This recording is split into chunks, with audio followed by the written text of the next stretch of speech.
분위기를 좀 바꿔봤습니다. 그동안 제 방송을 들으신 분들이 너무 원고 읽는 티가 난다, 이런 지적을 하셨고요. 무슨 대북 방송이나 이북 방송 듣는 것 같다 그러셔가지고 오늘부터는 이제 앞에 청취자분들이 있는 것처럼 가정하고 제가 이야기하듯이 그냥 좀 두서없지만 그렇게 진행해 보도록 하겠습니다. 물론 도중에 이제 짧게 원고 읽는 그런 분위기 잡는 마치 심야 방송처럼 그런 코너도 하나쯤은 만들어 보려고 합니다. 이틀 후인 5월 1일은 세계 노동자들의 기념일인 메이데이, 노동절입니다. 한국은 법적으로 아직 근로자의 날로 돼 있죠. 근로자의 날 제정에 관한 법률. 참 한심한 일입니다. 벌써 124주년인데요. 그래도 역시 노동절은 온전한 축제의 날이 되지는 못하고 있습니다. 지난 한 달 반 동안 울산 현대중공업에서는 중대산업재해가 5건이나 있었고 노동자가 6명이 죽었습니다. 철판에 깔리고 수십 미터 밭 아래로 추락하고 작업 중 화재로 폭발 사고가 일어나고 산재로 사망한 노동자들의 장례식장에 제가 몇 번 가본 적이 있습니다. 현대중공업 노동조합 간부가 그런 말을 하더라고요. 워낙 폭파 사고가 많으니까 뻥 터지면 아유 또 뭐 하나 터졌나 보다 그렇게 생각한답니다. 그래서 한번 작업할 때 또 뻥 터진 소리가 들리길래 가서 그 로켓 독한을 들여다보니까 걸레더미에 이렇게 불이 붙어 타고 있더라는 거죠. 그러니까 조선소에서는 배를 만들 때 철판에 그 묻은 녹이나 기름때를 계속 걸레로 이렇게 닦아가면서 용접을 하기 때문에 이제 현장에 군데군데 걸레더미가 있습니다. 걸레더미에도 불이 붙었네. 그러고 보다 보니까 그게 걸레가 아니고 사람이더라는 거죠. 사람이 기절하면 자기 몸에 불이 붙는지도 모른 채 그렇게 앉은 채 그냥 타 죽기도 한다고. 그 소방호스를 끌어다 불을 틀었는데 물이 안 나오더라고요. 그래서 그 대목에서 그 노동자가 욕을 했어요. 쌍시옷 들어가는. 그럼 정말 많이 죽는다고. 여러분 배를 보면요. 배 밑바닥이 평평하지 않잖아요. 이렇게 경사가 있었습니다. 비스듬히. 그 비스듬한 배 밑바닥을 이렇게 지지대를 설치해 놓고 배를 만드는데 그 지지대가 부러지거나 이렇게 넘어질 때가 있습니다. 그럼 몇 층 높이의 그 블록이 그 배 하나하나를 블록이라고 그러는데 그 블록이 넘어질 때 그 밑에 일하던 노동자가 주거락 도망을 쳐도 그 블록이 넘어지는 속도보다 빠르지 못해 깔려 죽고 정말 많이 죽어요. 이런 이야기를 노동조합 간부들에게 들은 적이 있었습니다. 이번에 사망한 노동자들은 모두 하청 노동자들이었습니다. 회사가 안전수칙을 지켜서 안전난간제를 설치하고 추락 방지망을 만들었다면 위험에 대비해 신속하게 구조 시스템을 갖추었더라면 모두 살릴 수 있는 목숨들이었습니다. 세월호 참사를 두고 해양경찰, 교육부, 안전행정부 등 정부 각 부처와 기관에 대한 비판과 처벌을 요구하는 목소리가 높습니다. 그런데 사고의 근본 원인이 된 문제에 대한 비판의 목소리는 너무 작습니다. 세월호는 국내 최대 규모를 자랑하는 대형 여객선인데 이 여객선의 선원들은 절반 이상이 6개월에서 1년짜리 계약직 비정규직들이었습니다. 선장부터 조타수, 갑판원, 기관원, 승무원까지 대부분 비정규직이었던 세월호는 애초부터 승객의 안전을 책임질 수 없는 그런 구조였던 거죠. 비행기, 배, 기차 등 사람을 실어 나르는 운송수단들은 무엇보다 승객의 안전이 최우선입니다.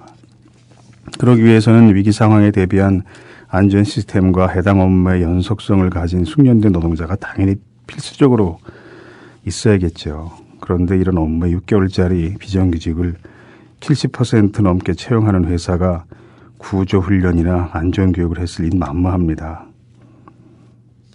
이들이 우왕좌왕하는 사이에 살릴 수 있었던 많은 목숨들이 죽었습니다. 이것은 명백히 기업이 책임져야 할 인재입니다. 수백 번을 강조해도 지나치지 않습니다. 충분한 인력과 안정된 근무 환경, 재난에 대비해 숙련도 높은 리더가 책임지는 팀워크를 갖추어야 만에 하나 일어날지 모르는 사고에 대처할 수 있는데 과연 지금 우리 사회에 이런 시스템을 스스로 갖춘 회사가 있을까요?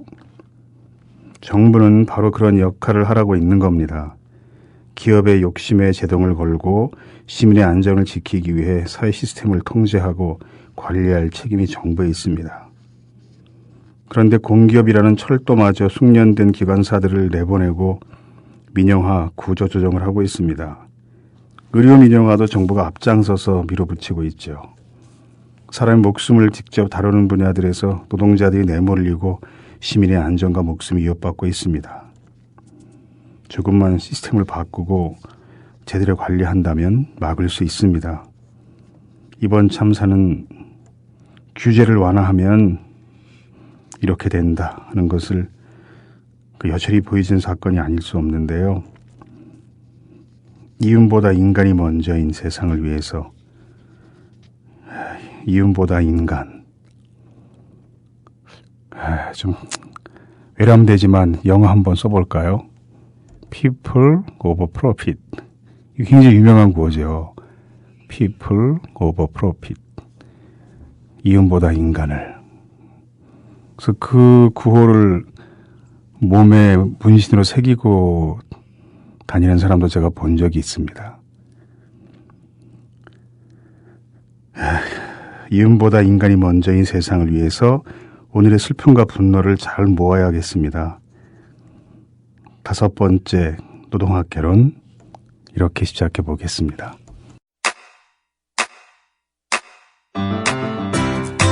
국민라디오 지지하는 4가지 방법 아시나요? 다운로드하기, 별점 주기, 댓글 달기, 구독하기. 국민라디오를 보다 많은 이들에게 전할 수 있는 가장 손쉬운 방법.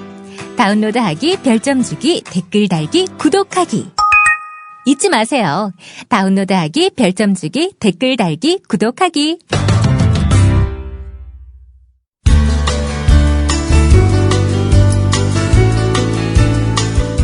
네, 오늘 노동학개론은 124주년 노동절 기념 특집으로 준비했습니다. 오늘도 주호민 작가 나와주셨고요. 네, 안녕하세요. 네. 만화가 주호민입니다. 목소리가 너무 좋은 것 같아서 제가 초대 손님 같은 그런 시간입니다. 예. 스튜디오에 아주 귀한 손님들을 모셨는데 어색하긴 마찬가지입니다.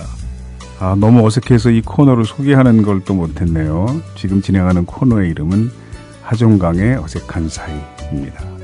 콜트콜텍 악기 노동조합의 대고자 두 분을 모셨는데요. 아시는 분은 아시겠지만 전 세계 기타의 30%를 한국의 두 기타 공장이 만들고 있습니다. 콜트 그리고 콜텍입니다.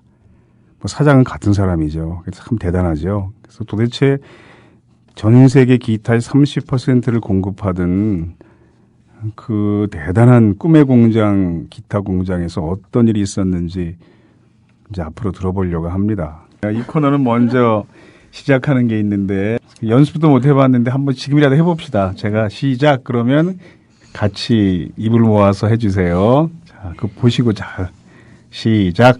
실례합니다. 지나가는 과객인데 물 한 잔 얻어 마실 수 있을까요? 이게 원조가 주호민 작가인데요. 우리 원조 주호민 작가 음성으로 다시 한번 들어보겠습니다. 예. 이거는 몇 번을 해도 이상해. 실례합니다. 지나가는 과객이 온데 물 한 잔 얻어 마실 수 있겠소이까? 네, 어서 오세요. 원래 이렇게 시작하는 겁니다. 네, 이거는 예. 다른 분이 하는 걸 들어도 몸에 땀이 잘잘 나네요. 자, 그러면 오늘 오신 두 초대 손님 소개해 주십시오. 네, 안녕하세요. 콜텍 조합원 최정진입니다. 저는 문희이고요.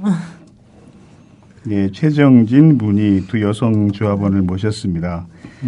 주호민 작가하고도 인사하셔야죠, 정식으로. 네, 안녕하세요. 저는 그 콜텍에 대해서는 들어보셨죠? 네, 주호민 작가님. 들어봤습니다. 네. 그 달력도 사실 샀어요. 그러셨구나. 예, 아내가 굉장히 멋진 달력을 사와서 재작년에 그래서 이거 어디서 난 달력이냐고 그랬더니 그 콜트콜텍 노동자분들을 위해서 만든 사진 작가들이 예. 달력이라 그래서 그때 저는 처음 알았습니다. 예, 그렇군요. 콜트콜텍 노조에 대해서 간단히 말씀드리면, 예, 장기 투쟁 사업장 중에서도 제일 오래된 사업장입니다. 지금 8년째 싸우고 있습니다. 다시 복직해서 일하기 위해서. 인천에 있는 공장이 콜트죠. 네. 대전에 있는 공장이 콜텍이고. 예. 예. 근데 콜트와 콜텍 공장에서 만들던 제품이 약간 달랐죠. 네. 예, 한쪽은 일렉 기타를 만들고 한쪽은 어쿠스틱 기타를 만들고. 두 분은 어떤 기타를 만드시는 곳에서 일하셨습니까? 어쿠스틱인데요. 예. 이제 대전 공장에서 이쪽 친구는 어떤 일 네. 하셨어요? 아, 했던 일이요? 예. 저는 이제 이게 칠 들어가기 마지막 들어가기 전에 바로 칠 들어가려면 이렇게 매끈하게 이렇게 다듬어 줘야 되잖아요. 예. 그 다듬는 일을 했어요. 빼바로 이렇게 문지르는 작업. 예쁘게 다듬는 예. 그런 작업을 했어요. 그걸 얼마나 오래 하셨어요, 그 일을? 7년이요. 아, 7년 하셨구나. 그러면 일한 기간보다 지금 해고돼서 싸우는 기간이 더 길어졌네요. 예, 그렇게 됐네요, 정말. 예. 또 한 분은 어떤 일 하셨습니까? 저는 이제 QC 품질 관리 쪽에 예. 마지막 검사를 했어요. 도대체 어떤 일이 있어서 8년째 싸우게 된 건가요?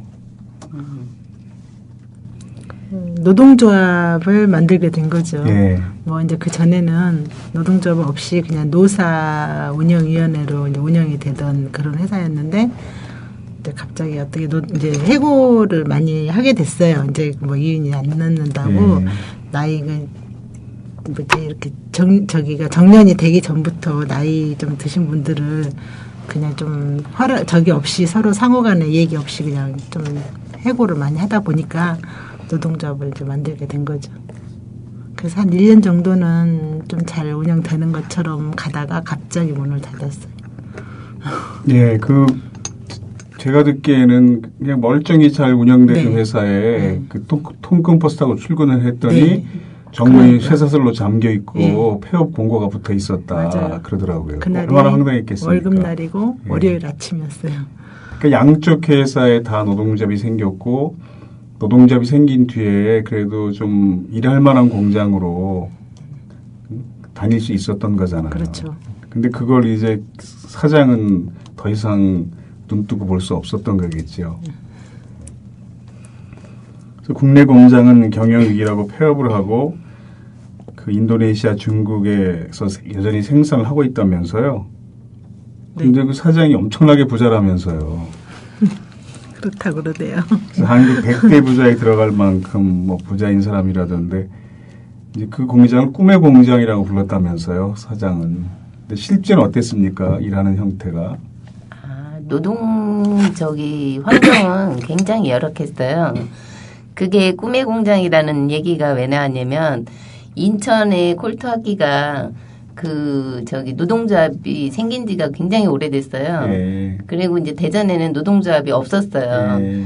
그래서 대전에 있는 노동자들이 그 사장 말을 잘 들으니까 말 잘 들고 일을 마음대로 시킬 수 있으니까 거기가 그래서 꿈의 공장이라고 했던 거예요. 근데 꿈의 공장이라고 사장은 불렀는데 실제 네. 일하시는 분들이 느끼기에는 우리는- 어땠나요? 그러니까 사장님은 꿈의 공장이었는데 노동자들은 굉장히 열악한 그 환경 속에서 일을 했어요. 네. 거기 보면 이제 기타가 나무잖아요. 네. 그러면 그 이제 습도나 뭐 이런 것들 때문에 그 제품 기타 때문에 창문 하나 없이 그런 그 깜깜한 굴속 같은 그런 곳에 들어가서 일을 해야 됐고 그 먼지 나무를 깎아야 되면은 그 먼지 그런 것들이 굉장히 심했고요. 또 그 안에 칠을 하는데 들어가면 유기용제 뭐 이런 것 때문에 그거를 맡아가면서 일을 하는 그래서 그 나중에 이렇게 뭐 병이 천식 같은. 병이 오는 그런 경우도 있었고요. 그 보호장구를 제대로 착용하고 일을 하셨나요? 이제 하기는 하는데 엉성하죠. 네. 신용만 하는 거죠. 마스크도 그냥 뭐 네. 다 세는 거죠. 그냥 일주일 하나 가지고 일주일 쓸 수 있는 그런. 원래는 그 마스크나 이런 것들을 하루에 한 개씩 해서 그거를 계속 갈아줘야 되는데 그거를 아낀다고 하루에 한 개는커녕 하나 가지고 일주일을 썼어요. 그래서 그 쓴 거를 갖다 줘야지만 다시 새 거를 하나 받아올 수 있는 그런 제도가 있었어요. 그래서 뭐 하여튼 어쨌든 노동 조건이 굉장히 열악해서 저희들이 이제 그런 것들 때문에 노동조합을 만들게 됐던 거죠. 그 창문 얘기가 나와서 제가 기억이 나는데 그게 제품을 만드는 공정상 밀폐된 환경이 필요하기 때문에 그래 했지만 그 사장이 공장을 설계할 때 그 노동자가 일하다가 자꾸 창밖을 보면 딴 생각을 한다. 예, 뭐 이렇게 맞아요. 말하면서 창문을 못 만들게 했고 그 인천 공장은 있던 창문까지 다 가렸다면서요. 예, 그래 그런 것도 있어요. 왜 그러냐면 일을 하다가 그러니까 딴 생각하고 밖에 쳐다보고 이러면 생산력이 떨어진다고. 그래서 그 창문을 다 없앴다는.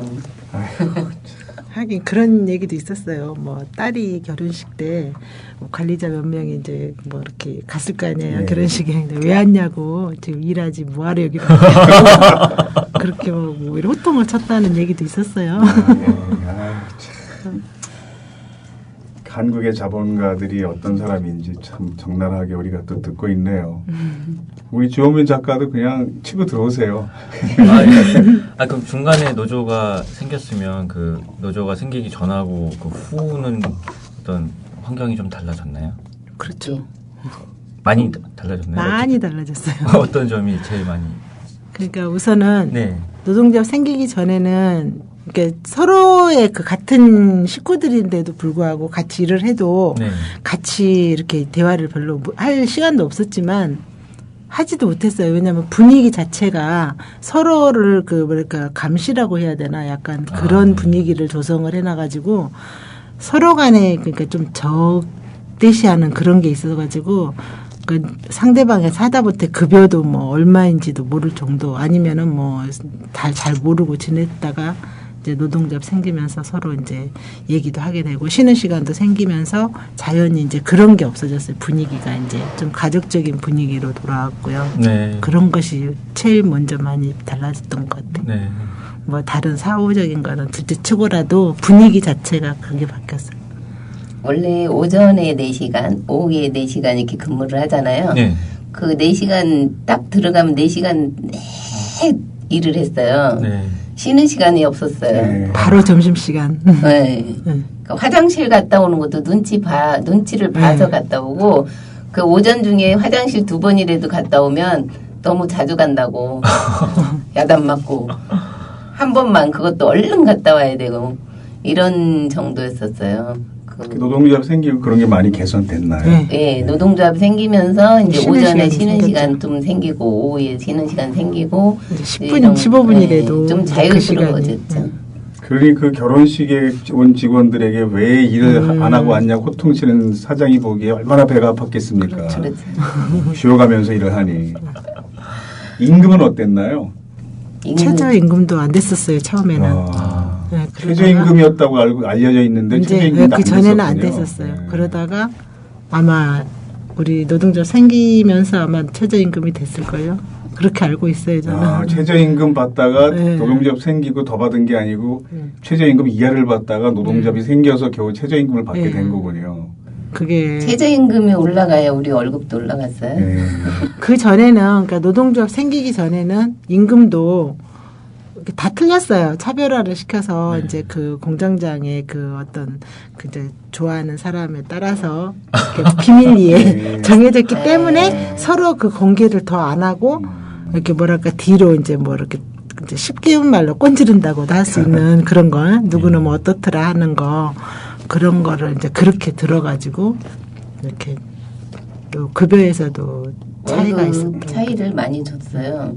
그러니까는 일을 잘해서 많이 주는 게 아니고 공장장한테 잘 보이면 많이 올려주고 못 보이면 조금 올려주고 그래서 서로 이제 이렇게 그런 걸 월급 만들어요. 감시 체계를 만드는 공개를 얘기를 못하게 했어요.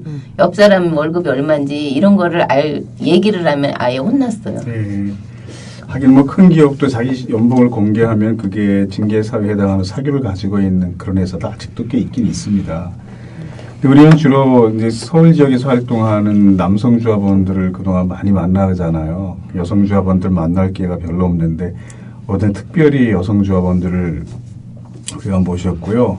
또 콜트콜텍 사업장이 8년이라는 최장기 투쟁을 하고 있지만 사실 너무 많이 알려지지 않았어요. 다른 많은 투쟁들에 비하면. 그런데 그중에도 남성 조합원들은 또 많이 알려졌지만 여성 조합원들은 알려지지 않아서 콜트콜텍에는 남자들만 있는 줄 아는 사람들도 많이 있거든요.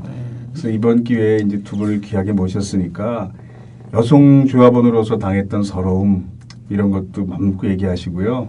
뭐 이번 기회 이인근 지회장 흉도 좀 봐도 되고요. 네. 좀 편하게 이야기를 했으면 좋겠습니다. 그래서 그렇게 잘 나가던 회사를 노동조합이 미워서 결국 폐업한 거나 마찬가지인데 그 후로 이제 8년 동안을 계속 싸우고 계신 거잖아요. 그럼 그동안 생활은 어떻게 하십니까? 엉망이죠. 다 지금 가정마다 지금 애들이 지금 한창 학교 다닐 때고 막 이런데 그러니까 집에 있는 식구들이 고생이죠. 같이 고생하는 거죠. 그래서 지금 우리 노동대학 졸업식 할 때마다 콜트콜텍 밴드가 와서 공연해주고 있거든요. 네. 그래서 그리고 그때 고추장, 된장 이런 또 장아찌를 갖고 와서 같이 팔기도 하고 네. 그 상표가 뭐죠? 그 산들바람이요. 네, 산들바람, 산들바람이라는 콜텍 조합원의 산들바람이요. 예. 그냥 산들바람 치면은 좀 다르게 나오더라고요. 아. 그래서 다음 그 카페에 검색, 들어가면 예. 콜텍 조합원 내 산들바람 이렇게 그러니까 치면은 콜텍하고 바로 산들바람 나와요. 두 단어를 같이 예, 치면 예, 예. 예, 콜텍 조합원 같이 검색해야 제대로 나오겠네요. 그런데 그 된장, 고추장, 그 장아찌들 인기가 굉장히 좋더라고요. 그래서 졸업식 할 때도 거기서 콜트콜텍 노동자들을 돕는 CMS 신청서를 받고 그러는데 한 해고된 노동자인데도 신청서를 쓰면서 이건 남는 장사라고 이렇게 매달 지원하는 그냥 지원만 하는 것도 많은데 여기는 지원하면 정기적으로 이 제품들을 보내주기 때문에 오히려 값을 따지면 남는 장사다 왜 안 하냐 이러면서 동료들을 막 설득해서 여러 번 했던 적이 있습니다. 근데 나오신 김에 산들바람 된장 고추장 홍보도 잠깐 해주시죠. 홍보하는 노래는 없나요? 아, 그런 거. 노래는 안 만들었고요. 어쨌든 뭐 재료 자체를 우리는 이제 처음에 창업할 때 이제 뭐 이윤보다도 저희에게 이제 연대를 많이 해주시는 분들을 위해서 이제 해줄 수 있는 그런 거를 생각했을 때 재료를 일단은 속이지 말고 우리가 이제 정말 국내산으로 좋은 제품 재료로 해서 만드는 건 뭐 맛도 좋지만 일단 요즘은 웰빙을 막 선호하잖아요. 네. 그래서 이제 국내산 재료 좋은 걸로 좋은 걸로만 이제 이렇게 선별을 해서 직접 만들고 이제 항상 예, 만드는 제품이 해서. 어떤 종류가 있나요? 이제 고추장 있고요, 된장 그리고 이제 고추, 장아찌, 마늘, 양파, 깻잎 이런 종류가 있고요. 또 이제 매실 그 고추장을 만들 때 매실 에기스를 좀 우리가 매실 고추장을 만들어요. 그래서 이제 매실을 직접 따가지고 담근 매실액을 또 판매도 하고 레몬 에기스도 팔고 뭐 국간장 뭐 이런 종류 다. 네, 저도 그걸 받아서 먹고 있지만 네. 그 먹는 사람들이 굉장히 품질이 좋다 이런 얘기를 하는 거 저도 들었고요. 그리고 생계투쟁이라고 보통 그러죠. 그러니까 우리가 자주 만나는 콜트콜텍 노동자들은 이런 집회에 나가고 막 이런 동성하고 이런 투쟁을 열심히 하고 또 그렇게만 해서는 먹고 살 수 없으니까 그렇게 할 수 있는 기반을 마련하기 위해서 이렇게 생계 자금을 버는 이런 수익 사업을 하는 조합원들이 있거든요. 네. 그래서 그걸 생계 투쟁 우리는 보통 이렇게 부릅니다. 네. 그분들은 생계 투쟁을 담당하고 있는 분들이신 거죠. 아, 그렇군요. 그러니까 우리가 주로 보는 콜트콜텍의 그 빛나는 투사들이 활동할 수 있는 배경에는 이런 분들이 다 이렇게 뒷받침을 해주고 있기 때문이다 이런 생각을 합니다. 그 이름을 산들바람이라고 짓게 된 이유는 뭐였어요? 우리 그냥 그때 당시에 처음에 이제 시작할 때는요. 우리가 지금 해고 노동자들이 26명 정도 되거든요. 그 대전 공장만. 그러면 그 사람들이 처음에는 이제 같이 사업을 시작했어요. 나가지 않고 한데 모여서 할 수 있는 사업이 뭘까 해가지고 이거를 처음에는 사회적 일자리를 지원을 받아서 시작을 해가지고 그때 당시는 같이 다 이제 교육을 받고 이거를 시작했을 때 이제 다 모여서 서로 이제 토론을 하면서 이름 만들기부터 시작했을 때 그 산들바람을 정하게 된 거죠. 그냥 가장 이제 좀 우리한테 좀 맞을 것 같다.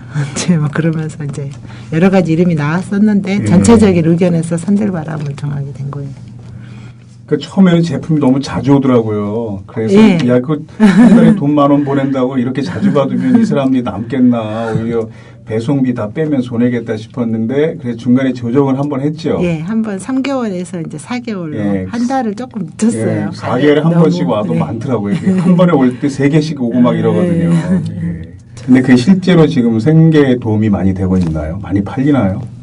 근데 생각보다 저희들이 이제 그 제품에 들어가는 원가가 좀 많이 들어가요. 왜냐면 이제 우리가 이걸 하기 전에도 우리도 마트에서 사다 먹는 고객이었잖아요. 근데 그럴 때 우리도 이제 싼 거만 막 찾았었거든요, 예전에는. 근데 지금 이걸 하다 보니까 아, 그 물건이 어떻게 만들길래 그 가격에 판매가 될 수 있을까 하는 의구심이 들 정도로 이제 우리는 국내산 그 재료를 이제 물론 농사 짓는 것도 있지만 사서 하잖아요. 이제 뭐 이렇게 고춧가루는 강원도 횡성에서 받고 뭐 매실은 영동 쪽에서 이제 우리가 직접 따면서 좀 싸게 사오고 이런 식이거든요. 그러다 보니까 원가가 좀 많이 나가요. 그렇게 뭐 큰 이익은 떨어지지는 않아요. 그래서 그냥 많이 좀 힘은 들죠. 근데 이제 단체 해주시든가 아니면 CMS 고객분들이 많으면 이제 그게 도움이 좀 돼요. 식품 장사하는 제 친척 중에도 그런 얘기하는 사람이 있던데 원가가 제품 가격에 몇 % 이상이면 안 남는다 그 사업은. 그래서 근데 보니까 그게 굉장히 적더라고요. 식품 사업하는 분들이 뭐라고 그러실까봐 내가 말을 못 하겠는데 그 원가가 제품 가격에 몇 % 넘으면 그때는 그건 안 남는 장사다. 근데 굉장히 그 원가 퍼센티지가 낮더라고요. 그러면 지금 생계투쟁하는 조합원이 몇 명이고 이렇게 상경투쟁하는 조합원이 몇 명이고 대충 이렇게 수를 헤아릴 수 있나요? 아, 지금 이게 이제 산들바람 네. 그 사업도 그냥 일종의 생계투쟁이라고 안 하고 그냥 투쟁을 하는 그 인원에 속해요. 그렇군요. 죄송합니다. 그러니까 그 산들바람도 운영하면서 그 지역에 그 이제 투쟁하는 곳에 연대를 계속 하고요. 그 대전에 있는 그 지역에서 그 투쟁하는 그 저기를 동지들 같이 이렇게 연대 계속 저희가 나가고요. 이제 산들바람도 운영을 하고 그리고 거기에 남아 있는 인원은 지금 현재 4명. 서울에 여기 인천에 와서 투쟁하시는 분들이 4분. 네.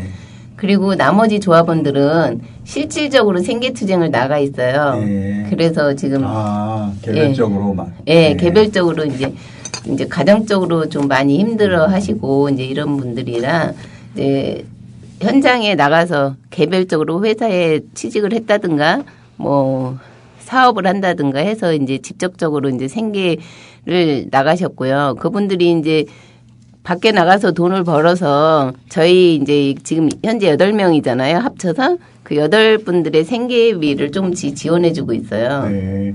그래서 네, 그런 식으로 지금 운영을 하고 있어요. 그 콜택은 언론이 양성평등 재판 이렇게 표현하면서 보도된 사건이 있었는데 그 양성평등 재판에서 이긴 사례라는 게 어떤 거죠? 그거 한번 유치원생도 알아들을 수 있게 쉽게 설명해 주십시오. 그 똑같은 일을 이제 여자하고 남자하고 똑같은 일을 하는데도 불구하고 여자이기 때문에 적게 받고 남자이기 때문에 좀 많이 받는다 뭐 이런 거 차원에서 우리가 이제 월급을 좀 이렇게 예전 그 처음에 얘기했던 것처럼 이렇게 좀 차별화를 두고 받았어요. 그랬는데 이제 그거를 우리가 노동조합 생기면서 그거를 법적으로 이제 일단은 청구를 하게 돼가지고 이겼어요. 근데 그게 우리나라 첫 판례라고도 하더라고요. 네, 그렇더라고요. 그래서 우리가 그거를 받았어요. 여성들한테만. 그 차액에 대한 거 이제 뭐 많지는 않지만 이제 조금 받았어요. 실제로 회사에 보면 같은 업무를 하는데 여성이라는 이유로 남성보다 임금을 적게 받는 경우는 굉장히 많잖아요. 네, 그렇죠. 지금 현재도 뭐 많이 다 그렇다고 하더라고요. OECD 국가들 중에서 우리 한국이 남성 임금과 여성 임금 차이가 가장 큰 나라거든요, 지금. 고위 관리직의 여성 노동자 비율도 가장 적은 나라고. 그런데 그게 당연한 것처럼 사람들은 다 그냥 넘어가고 있는데 이제 콜텍 노동자들 그중에서도 이렇게 콜텍 노동자들이 싸워서 이긴 사례가 있었습니다. 그 2012년 2월 달에 대법원 판결에서 파기환송을 받았잖아요. 예. 참 많이 우셨는데 그때 심경이 어땠는지, 그 재판 끝나고 모여서 어떤 얘기를 했었는지, 그리고 그게 재판의 내용이 뭐였는데 파기환송이 됐는지 가슴 아픈 기억이겠지만 잘 모르는 사람들을 위해서 쉽게 설명해 주신다면 어떻게 해줄 수 있나요? 글쎄. 그러니까 대법원에서, 이제 고등법원에서 우리가 이제 승소를 해갖고 올라갔잖아요. 네. 그래서 대법원. 해고한 것이 잘못이다. 예. 부당하다. 예. 복직시켜야 된다, 원직에. 예. 이게 고등법원까지 예. 판결이었던 거죠. 예. 그래서 저희는 대법원 판결 날짜를 굉장히 손꼽아 기다렸어요. 그리고 거의 희망적으로 이제 주변에서도 얘기했고 내용상으로 봤을 때도 충분히 우리가 이길 수 있는 그런 상황이었기 때문에 거의 90% 이상을 희망을 걸고 대법원에 갔어요. 거의 99%라고 봐도 되지 뭐. 예. 그날 아침에는 정말 그런 기분으로 갔어요. 그래서 사실 뭐 고등법원까지 이긴 사건이 네. 대법원에서 이렇게 뒤집어지는 경우가 좀처럼 흔치 네. 않잖아요. 그러니까 그래가지고 예, 정말 그래서 진짜 기대를 하고 갔는데 의외로 그런 뭐 다시 뭐 어떤 문제가 있어서 다시 고등법원으로 파기환송한다는 그런 판결이 떨어지더라고요. 그래서 우리는 그 이유를 알 수가 없어요. 정말 그때는 많이 진짜 서럽고 막 분하기도 하고 막 이래서 진짜 막 그냥 다 너무 많이 울었어요. 그리고 이제 왜 그러냐면 오전에 콜트 같은 거는 승리를 했거든요, 대법원에서. 그러니까 부평에 있는 공장이 콜트고 예. 대전에 있는 공장이 콜텍인데 예. 그 콜트 노동자들에 대한 해고 사건은 오전에 판결이 있었고 같은 날 대법원에서 예. 그다음 대전의 콜텍 공장 노동자들에 대한 판결은 같은 날 오후에 있었던 거잖아요. 예. 근데 오전에 승소를 했어요. 예, 거기는. 콜트 노동자들 판결은 똑같은 사안으로. 승소 판결을 한 네, 거죠. 똑같은 예. 사안으로. 근데 같은 사건의 오후 판결은 이제 파기환송이 된 거죠. 예. 다시 한번 더 되짚어라 뭐 이런 식으로. 예, 그날 이인근 지회장이 그 판결 이후에 조합원들 앞에서 했던 말 혹시 기억나세요? 그때는 다 망연자실했기 때문에 네. 뭐 그렇게 말이 없었던 것 같아요. 뭐 크게 서로 너무 낙담을 해가지고. 저는 그날 그걸 지켜본 사람이 나중에 전해준 얘기 들었는데 역시 노동자들에게는 투쟁밖에 없는 것 같습니다. 이 말이 어두워서 예. 조용해서 우리는 못 들었다. 아직 뭐 이인근 지회장 크게 말할 수 있는 네. 기력도 없었겠지요. 그날 그런데 또 다른 큰 사건 재판이 네. 또 있었잖아요. 현대자동차 비정규직. 예, 그 재판도 이겼잖아요. 예, 그러니까 우리만. 근데 현대자동차 비정규직 재판 쪽에는 굉장히 사람들도 많이 와 있었고 네. 언론들도 취재하러 네. 많이 와 있었잖아요. 우리는 그때 우리 언론 줄 알았어. 굉장했었잖아요. 그래서 그 현대자동차 비정규직 노동자들의 판결도 굉장히 기쁜 분위기였는데 그 진행하는 사람이 좀 아쉬웠던 것은 자 우리 바로 곁에 콜텍 노동자들이 있습니다. 저 노동자들에게도 관심을 가져주십시오. 야, 그 진행 사회를 보던 사람이 그렇게 한마디 했으면 얼마나 좋았을까. 이런 아쉬움이 그날 있었다고 옆에서 지켜본 사람들이 얘기하더라고요. 참, 그 주호민 작가가 보기에 이게 무슨 정말 만화의 한 장면 같지 않나요? 예, 그러면 근데 콜트는 그때 이겼으면은 그 분들은 어떻게 됐나요?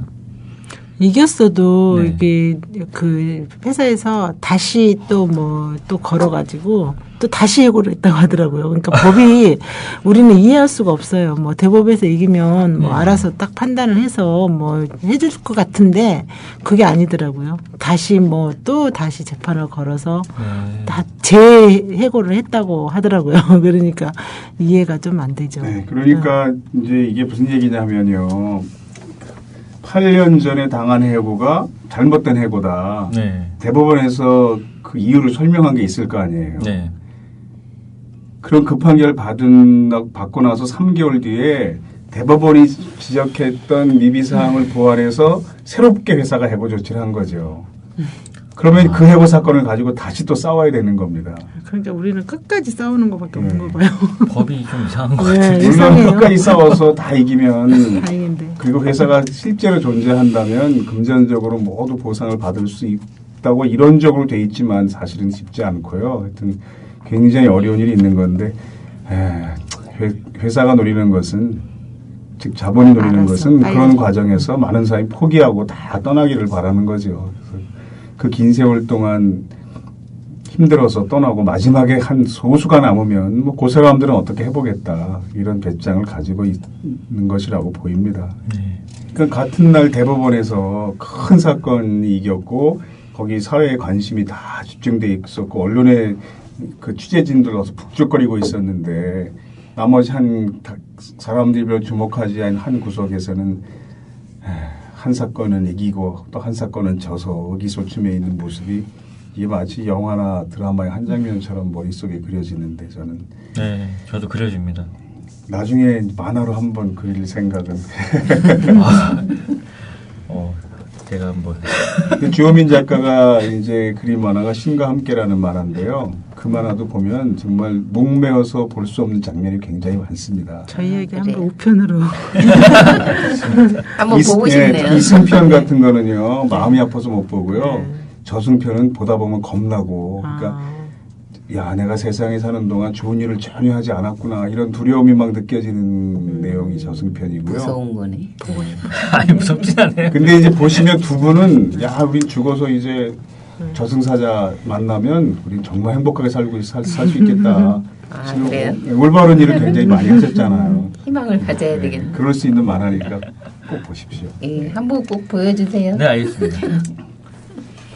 그 기타를 만들던 노동자들이 사실 기타 연주를 배워서 지금 콜트콜텍 밴드 활동을 한 지 딱 얼마 안 됐잖아요. 네, 한 그렇죠. 3, 4년 됐나요 지금? 예. 그랬죠. 그 노동대학 졸업식에 처음 와서 연주한 게 한 3년쯤 전이니까 연주할 때마다 실력이 늘긴 하더라고요. 자작곡도 생겼고. 그래서 지금 그래서 사실 콜트콜텍 밴드 하는 그 남성 조합원들은 조계사에서 공연을 하는 시간에 지금 두 분이 그걸 못 보고 여기 와 주신 거잖아요. 네. 네, 거기서 고추장, 된장 이런 장아찌들 다 펼쳐놓고 파셔야 되는 분을 우리가 뭐 거의 납치하듯이 지금 여기 오늘 모셔온 건데 그 국내 내로 하는 그 음악인들이 콜트콜텍 노동자를 지원하는 그런 공연을 하게 된 배경은 아세요 혹시? 네. 예. 어떻게 그런 일이 벌어지게 된 거였죠 그때? 우리 이제 우리를 지원해주는 곳은 문화연대라는 예. 사업이 하시는 분들이 있는 반면에 이제 박영호 그쪽 사측에서 만든 문화재단이 있어요. 그래서 그 30억을 들여서 만들었다고 하더라고요. 근데 거기서 아마 그 공연을 이제 하게 돼서 그분들은 이제 모르고 출연을 했다가 우리가 이제 그쪽에 가서 이제 그걸 알리고 상황을 알리다 보니까 그걸 알게 돼서 그 신대철 가수분이 알게 돼가지고 너무 죄스러운 마음을 가지게 돼서 바로 이제 우리를 위해서 공연을 한번 해주겠다 이런 약속을 했는데 그게 또 바로 이루어졌다고 그렇게 들었어요.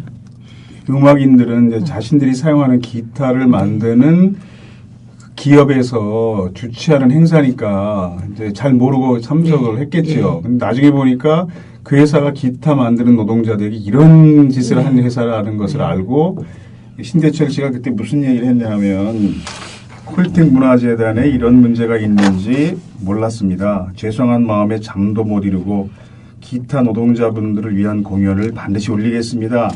약속하고 이제 그 약속을 지켰는데 저 그 공연을 보진 못했어요. 정말 엄청났었다고 그러더라고요. 자신들이 만드는 기타를 가지고 공연하는 것을 처음 본 때는 언젠가요? 혹시 기억나시나요? 아, 우리가 거기 다닐 때요? 예, 만들기만 했지. 예, 그거는 뭐 많아요. 우리는 그때 당시는 그 회사에 대한 자부심이 무지 많았거든요. 그러셨구나. 왜냐면 음악 뭐 가요 무대라든가 뭐 열린 음악회 뭐 이런 거에 나올 때 기타를 들고 나오면 우리는 그 헤드만 먼저 봐요. 저 기타가 어디 회사가 우리 회사 거 아닌가? 그러면 이제 거기에 이제 콜트가 딱 찍히면은 막 애들 불러요. 우리 애들. 야, 엄마 회사 기타 나왔다. 빨리 봐. 이런 식으로. 그게 우리는 굉장히 좀 자부심이 컸어요. 그리고 이제 들어갈 때야 뭐 도문을 불러 들어갔지만 힘들어도 이제 얘기를 듣고 그쪽 상황, 회사 상황을 보면서 아, 이게 제가 이제 원래 그 품질 관리 쪽에 일을 했잖아요. 그러면 이제 관리자들을 상대를 좀 해요. 그러다 보니까 이제 얘기를 들어요. 이제 뭐 우리 회사가 뭐 이렇게 밖으로는, 그러니까 국내에서는 안 알려져 있지만 해외에 나가면은 이게 3대 브랜드 중에 하나다. 뭐 이런 식으로 얘기를 많이 하더라고요. 그래서 아, 그렇게 큰 회사구나. 우리는 이제 예전에 뭐 세고비아, 뭐 우리 학교 다닐 때는 뭐 세고비아 기타 뭐 이런 정도잖아요. 네. 근데 뭐 보니까 콜트라는 회사는 밖에 나가면 더 유명하다. 국외로 나가면 막 이래가지고 그거에 대한 자부심이 많이 컸던 것 같아요. 전 직원들이 다 뭐 그런 좀 그렇게 좋은 이미지를 가지고 있었어요. 물론 이제 열악한 환경에서 일을 해도 예. 그 기타에 대한 그 회사에 대한 자부심은 되게 강했어요. 진짜 다. 그러니까 그 우리 아들이 음악 활동을 중학교, 고등학교 때 잠깐 했었는데 그때 굉장히 좋아했던 거의 신처럼 받들었던 그 레이지 어게인스트 머신이라는 굉장히 유명한 밴드가 미국에 있는데 거기 기타리스트도 콜트 기타를 썼다고 그러더라고요. 그래서 야, 이런 유명한 사람이 쓰는 기타를 만들었구나. 그러니까요. 그 사람들이 만드는 그 사용하는 기타를 만드는 회사가 노동자 이렇게 했다니 이러면서 맞아요. 그분도 같이 결합했다는 얘기를 제가 들었습니다. 사실 저는 그분들을 오늘 초대하면서 대놓고 광고를 좀 해야겠다 이런 결심을 했는데 그 두 분은 대전에서 농사를 지어서 고추장, 된장, 장아찌를 만들어서 팔고 계신 일 하시다가 이제 오늘 중요한 일 때문에 서울에 오셨는데 우리가 여기 거의 납치하듯 모셔온 거잖아요. 그 산들바람에 대해서 아까도 잠깐 홍보했지만 다음 카페를 운영하고 있는 거죠. 네. 그런데 그냥 산들바람이라고 하면 치지 잘 안 말고 나오더라고요. 콜텍 조합원 산들바람 네. 이렇게 치면 이제 그 카페로 들어갈 수 있고 거기 보면 그 카페에 그 물건을 주문하는 방법 이런 게 자세히 또 홍보가 돼 있고 그 CMS에 가입해서 후원하는 방법도 나와 있던데 저도 후원하고 있지만 거기 가입해서 뭐 작은 금액을 매달 조금씩 보내면 그 돈에 상응하는 어찌 보면 더 큰 가치의 선물을 정기적으로 받을 수 있는 그런 기쁨이 있는 그 용기도 굉장히 예쁘게 생겼더라고요. 근데 사실은 포장이 항상 죄스러워요. 네. 그 박스 같은 거를 막 자체 제작을 하기가 좀 금액이 많이 들다 보니까 예. 재활용을 좀 많이 해요. 마트 같은 데 가서 눈치 불고 하고 직원들 눈치 불고 하고 이렇게 맞는 규격의 박스를 좀 많이 주워다가 활용을 하다 보니까 받는 분들한테는 좀 죄송하죠. 박스 그 포장이 조금. 그래도 쇼핑백도 나름대로 있고 박스도 괜찮던데요. 아, 그래서 이제 나름 조금 하려고 노력은 하는데 항상 그게 좀 이렇게 탁 왜 상품화가 뭐 이렇게 겉포장에 대한 그런 분들이 좀 선호도도 있잖아요. 근데 그런 게 좀 미흡하다 보니까 좀 죄송해요. 근데 우리 성공회대학교 졸업식 할 때마다 졸업 선물로 이제 그걸 사서 나눠주잖아요. 네. 근데 신영복 교수님이 한번 그걸 사가지고 들고 가시는데 네. 전혀 어색하지 않게 썩 그랬어요? 어울리는 쇼핑백이었고요. 네. 또 어떤 사람은 그 와서 쇼핑백만 줄 수 없냐고 이제 뻔뻔하게 그런 요구를 하는 사람도 있었어요. 내가 그러라고 말을 안 하는데 내가 다행이네요. 그래서 뭐 그렇게 뭐 제세로 하지 않아도 될 것 같습니다. 자, 이제 만약 복직이 되면 네. 물론 예전에 하시던 일을 열심히 하시겠지만 또 어떤 일을 하고 싶으세요? 그래도 거기서 우리가 지금 정년퇴직 나이가 거의 다 된 것 같은데요, 사실은. 그래서 뭐 아, 이게 나이 할 수 이렇게 있을까 밝히시네. 싶네요. 할 수 있지 않을까, 일을 할 수 있을까 싶은 마음은 들고요. 일단은 이기는 게 우리는 진짜 이기는 게 목적이에요. 왜냐면 그동안에 많이 또 낙오도 됐고 처음에 우리가 시작했던 그런 마음이 지금은 이제 이기는 걸로만으로도 그게 우리는 큰 적이라고 생각해요. 예, 지금 말씀하신 분 성함이 저는 문희예요. 네, 문희 조합원입니다. 우리가 어렸을 때 초등학교 때 굉장히 유명했던 영화 배우와 이름이 똑같다는 게 글쎄요. 썰렁한 그래서 제가 은퇴하고 여기 왔다고 그래요. 최정진 조합원께서는 다시 복직해서 회사에서 일을 하게 된다면 어떤 직장 생활을 하고 싶다 이런 거 혹시 생각해 보셨나요? 글쎄요. 저희가 꼭 이겨서 꼭 현장에 들어가는 게 목적이고요. 현장에 들어가서 글쎄 일을 계속 해야 되겠죠. 근데 저희가 아까 문희 조합원님이 말씀하셨던 대로 정년이 거의 다 돼가는 그런 나이예요. 그래서 네. 그러다 보니까 올해는 하지 못할 것 같고 일단 우리가 여태까지 8년 동안 싸워왔기 때문에 그 8년 싸운 목적은 문을 열고 들어가는 그런 게 목적이기 때문에 일단은 들어가서 근무를 하되 오래 할지는 모르겠어요. 근데 그동안 뭐 회사 밖에서 8년 동안을 싸워오신 경력이면 회사 안에 들어가게 된다면 못할 일이 없을 것 같다. 그러죠. 네, 그런 자신감이 좀 느껴지네요. 아무 거래도 시켜주면 하죠. 그 복직 하시면 농사는 그럼 이제 농사는 접으시는 건가요? 농사는 복직하시면? 나중에 그렇죠. 이제 나이 네. 먹으면 우리 주홍인 작가님 처음 뵈셨는데 인상이 어때요? 전 저분 별명이 뭐일 것 같아요? 빵맨? 그 방송 들으신 분들에게 홍보하는 아, 셈치고 후원 네. 계좌 한번 불러주시죠. 후원 계좌가요. 네. 지금 농협에 446-02 076-640이고요. 예금주는 문희예요. 그리고 이제 매달 뭐 10,000원에서 뭐 원하시는 후원 금액 가능합니다. 예. 오늘 집에 가서 꼭 가입을 하겠습니다. 저희에게 그 신청서를 주셔도 돼요. 아 그래요. 네, 그러면 이제 은퇴하신 문의가 만드는 고추장과 각종의 밑반찬류를 우리가 맛볼 수 있습니다. 제가 지난주에 이인근 지회장 페이스북에서 이런 편지를 읽었습니다. 근데 그 편지를 제가 읽는 것보다 딸이 쓴 편지니까 우리 여성 조합원 낭낭한 음성으로 듣겠습니다. 어느 분이 읽어주실래요? 주로 고객에게 전화할 때 어느 조합원이 하시지요? 문희 조합원 음성이 저는 귀에 좀 익은 것 같은데 우리 문희 조합원께서 이인근 지회장의 딸처럼 읽어주시기 바랍니다.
들에게 이제 미안한 마음이 늘 있으실 텐데요. 제가 겪어보니까 해고를 당하거나 장기 투쟁 중인 분들은 자기 고통이 너무 커서 남의 아픔을 들여다볼 여유가 없을 것 같은데 오히려 남의 고통을 자기 일처럼 크게 느끼시는 게 다른 사람보다 더 많더라고요. 이번 참사에서도 누구보다 마음 아프셨을 거라고 생각합니다. 우리가 사는 세상에서 사실 고통은 다 연결돼 있죠. 안산에 한 2년쯤 전인가요? SJM이라는 회사에 공권력이 아니라 영역회사가 동원한 경비들이, 흔히 우리는 영역 깡패라 그러는데, 침탈해서 정말 조합원들을 무참하게 폭행했던 그 조합원들이 얼굴에 피로 낭자해졌던, 그 문명사에 어떻게 이런 일이 있을까 싶은 사건이 있었는데, 세월호가 침몰했던 날 제가 바로 안산에 갔었습니다. SJM 조합원들도 그 자리에 있었고요. 근데 그 조합원 자녀들 중에 단원고등학교 학생들이 많았다고 그러더라고요. 마지막으로 세월호 참사를 겪고 계신 분들께 마음을 담아서 한마디씩 전하는 것으로 오늘 초대 손님들과 함께하는 시간을 마치겠습니다. 우리 문희조합원부터 그분들을 위로하는 이야기를 할지 아니면 짧게 한마디라도 해주십시오. 글쎄, 무슨 말을 해도 뭐 위로가 되지 않겠죠. 그렇지만 힘내시라는 말밖에 할 말이 없어요. 같은 다 부모 입장이기 때문에 할 말이 없어요. 사실은 다 똑같은 마음인데요. 우리 최정진 조합원도. 그렇죠. 다 똑같은 우리 국민들이 전체 다 똑같은 마음일 거라고 생각합니다. 정말 우리 사회가 애들한테 무엇을 해줄 수 있을까 이렇게 생각을 해보는데요. 아이들한테 너무 부끄럽고 미안하고 어른들의 잘못으로 인해서 애들이 희생되었다는 것이 너무나 가슴 아픕니다. 정말 빨리 그 상황이 구조가 빨리 돼서 빨리 일상생활로 돌아갈 수 있는 그런 날이 왔으면 좋겠어요. 지금 구조작업에 임하고 있지만 한 명이라도 정말 살아서 우리 곁에 왔으면 우리도 얼마나 큰 희망이 되겠어요. 그러기를 정말 기도드리고 있습니다. 네, 8년 동안 투쟁하고 계신 노동자들께서 드린 말씀이었고요. 우리 조민 작가도 한마디 해주시죠. 저는 요즘 TV나 신문을 일부러 좀 피하고 있는데요. 너무 울적해져서 화도 많이 나고 정말 아이들에게 미안한 마음뿐입니다. 그리고 절대로 이 일을 죽는 날까지 잊지 않고 살기로 마음을 먹었습니다. 다시는 이런 일이 벌어지지 않았으면 좋겠습니다. 예. 제가 며칠 전에 생일을 맞았는데요.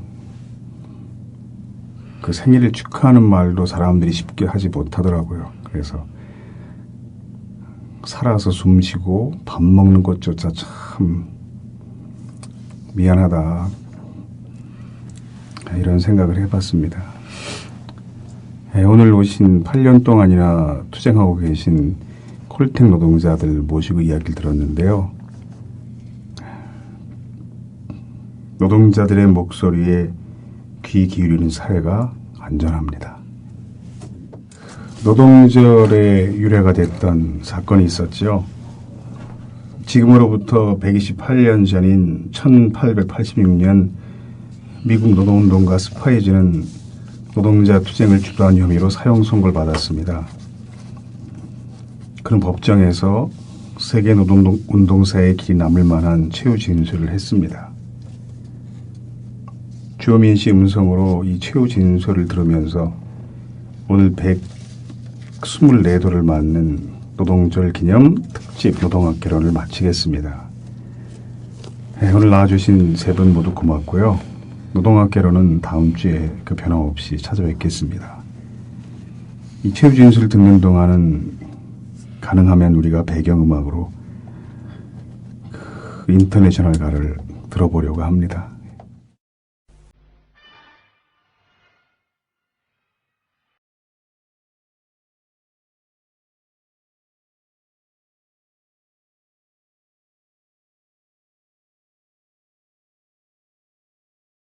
노동운동을 쓸어 없앨 수 있다고 생각한다면 그렇다면 우리의 목을 가져가라. 가난과 불행과 힘겨운 노동으로 짓밟히고 있는 수백만 노동자의 운동을 없애겠단 말인가? 그렇다.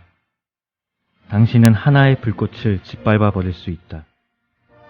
그러나 당신 앞에서, 뒤에서, 사면 팔방에서 끊일 줄 모르는 불꽃은 들불처럼 타오르고 있다. 그렇다.